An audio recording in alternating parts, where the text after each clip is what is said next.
SIR form জমা দিয়েছেন, তবুও খসড়া ভোটার তালিকায় দেখানো হয়েছে মৃত। ধূপগুড়ি এবং নৈহাটিতে দুশ্চিন্তায় পরিবার। ভোটার লিস্টে না দেখলাম যে মৃত বলে ঘোষণা, তাহলে মৃত যখন ঘোষণা হয়েছে তাহলে বলে আমাকে শ্মশান ঘাটে নিয়ে যাক। ইনি সোমেশ্বর কর্মকার, বয়স ৬৭, উত্তর ২৪ পরগনা নৈহাটির পূর্ব জেঠিয়ায় থাকেন। তার দাবি ২০০২ সালের ভোটার তালিকায় নাম ছিল। কয়েকদিন আগে এসআইআর ফর্ম ফিল আপ করেছেন, বিএলওর কাছে জমাও দিয়েছেন, কিন্তু খসড়া তালিকায় সোমেশ্বর কর্মকারের নামের পাশে লেখা মৃত। এ নিয়ে উদ্বেগে নৈহাটির বৃদ্ধ নির্বাচন কমিশনে অভিযোগও জানিয়েছেন। ভোটার লিস্টে না দেখলাম যে মৃত বলে ঘোষণা, এই শুনে আমি পঞ্চায়েত সদস্য বললাম যে কি ব্যাপার, আমার মৃত এলো কেন? আমার তো হাত পা কাঁপছে যে কি ব্যাপার, আমার এরকম হলো কেন? আমি তো ভোট দিই, যখনই ভোট আসে তখনই ভোট দিয়ে আসি, তাই মৃত ঘোষণা তা বলে নির্বাচন কমিশন এরকম করেছে, তাহলে তারই দোষ। তাহলে মৃত যখন ঘোষণা হয়েছে তাহলে বলে আমাকে শ্মশান ঘাটে নিয়ে যাক। জলপাইগুড়ি ধূপগুড়ি পুরসভার ২ নম্বর ওয়ার্ড রায়পাড়া, এখানকার বাসিন্দা নন্দলাল রাম।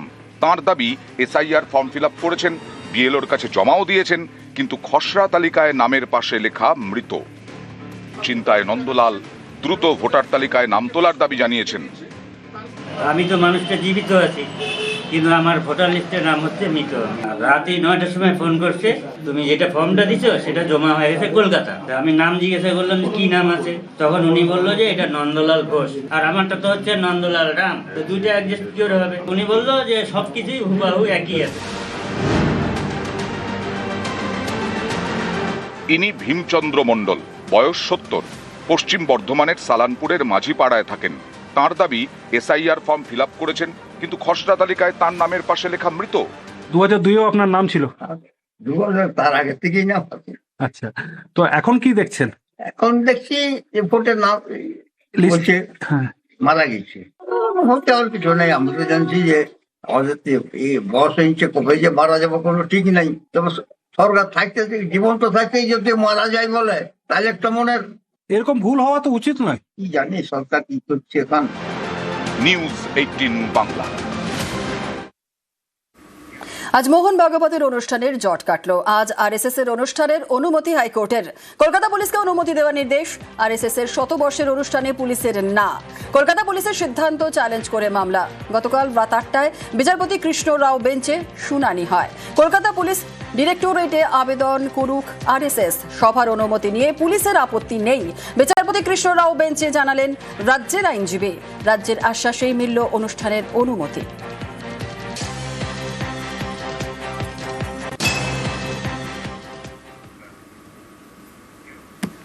রাজ্যের কর্মশ্রী এবার মহাত্মাশ্রী। মুখ্যমন্ত্রীর ঘোষণা মতো কর্মশ্রীর নাম বদল। কর্মশ্রী প্রকল্পের নাম বদলের নির্দেশিকা পঞ্চায়েত দপ্তরের। ১০০ দিনের কাজে গান্ধীজির পরিবর্তে রাম নাম। লোকসভায় বিল পাসের দিনই সরব হন মুখ্যমন্ত্রী। রাজ্যের কর্মশ্রী প্রকল্পের নাম হবে গান্ধীজির নামে। বৃহস্পতিবারই বাণিজ্য সম্মেলনে ঘোষণা মুখ্যমন্ত্রীর। We have started Karmosri project. Now Gandhiji name is not there. I am feeling same. Father of the nation, Narega program in the name of Gandhiji. Now the bill came. Gandhiji's name won't be there. So we have started this scheme, Karmosri. This scheme's name will be changed, Mahatmaji schemes. If you don't give respect to Mahatmaji, we will give respect. We know how to give respect to Mahatmaji.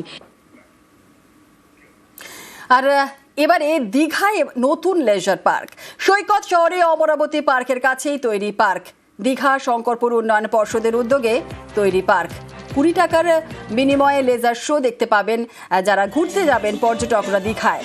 Pankaj রয়েছে আরো বিস্তারিত বলবে। পঙ্কজ, একেবারে সৈকত সরণি দীঘায় একটি বাড়তি পাওনা, যেখানে ক্রিসমাস ডে আগে এবং যে নববর্ষের আগে যেখানে দেখা গেল যে লেজার পার্ক, সেই লেজার পার্ক দীঘা অমরাবতী পার্কের ঠিক পিছন সাইডে যেখানে কাজলার দিঘিতে রয়েছে এই লেজার পার্ক, দীঘা শঙ্করপুর উন্নয়ন পর্ষদের দ্বারা তৈরি। সেই লেজার পার্ক ইতিমধ্যে কিন্তু খোলা হয়ে গেছে।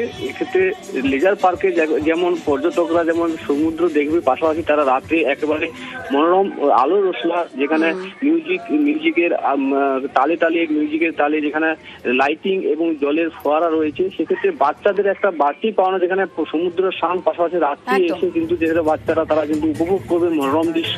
এবং এই লেজার পার্ক দীঘা শঙ্করপুর উন্নয়ন পর্ষদের দ্বারা তৈরি হয়েছে, যেক্ষেত্রে ডিসেম্বর মাস এবং নববর্ষ। একেবারে ধন্যবাদ।